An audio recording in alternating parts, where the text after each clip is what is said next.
ఈ కపిల్ శర్మ షోతో విశేష ఆదరణను సొంతం చేసుకున్నారు నటి ఉపాసన సింగ్. తాజాగా జరిగిన ఓ ఇంటర్వ్యూలో తన పర్సనల్ లైఫ్ గురించి ఆమె కొన్ని విషయాలు పంచుకున్నారు.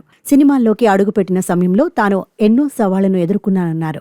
ఇండస్ట్రీలోకి అడుగుపెట్టిన సమయంలో తాను ఎన్నో సమస్యలు ఎదుర్కొన్నానని, దక్షిణాదికి చెందిన ఓ అగ్రదర్శకుడి ప్రవర్తన వల్ల చాలా ఇబ్బంది పడ్డానన్నారు. బాలీవుడ్ నటుడు అనిల్ కపూర్ను హీరోగా పెట్టి ఆ దర్శకుడు ఒక సినిమా చేయాలనుకున్నారు. ఆ సినిమాలో తనను హీరోయిన్ గా సెలెక్ట్ చేశారన్నారు నటి ఉపాసన సింగ్. సినిమా అగ్రిమెంట్లో భాగంగా తాను అగ్రిమెంట్పై సంతకం కూడా చేశానన్నారు. అయితే ఆ సినిమాకు సంబంధించిన ప్రతి మీటింగ్కో అమ్మ చెల్లిని తోడు తీసుకువెళ్లేదానని, ప్రతి మీటింగ్కు మీ వాళ్లనెందుకు తీసుకువస్తున్నావని ఓ రోజు ఆ దర్శకుడు తనను ప్రశ్నించాడన్నారు.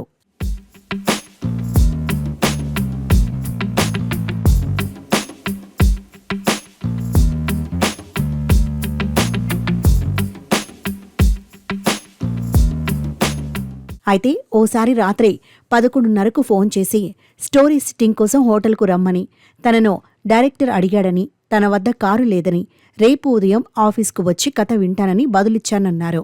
అయితే ఆ డైరెక్టర్ మాట్లాడుతూ నీకు సిట్టింగ్కు సరైన అర్థం తెలియదా అని అడిగాడన్నారు. అది విని తాను షాక్ అయ్యానని చెప్పుకొచ్చారు.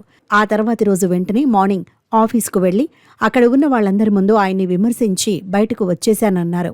ఆ సమయంలో ఆ ప్రాజెక్ట్ తన చెయ్యి జారిపోవడంతో ఎంతో ఏడ్చానన్నారు.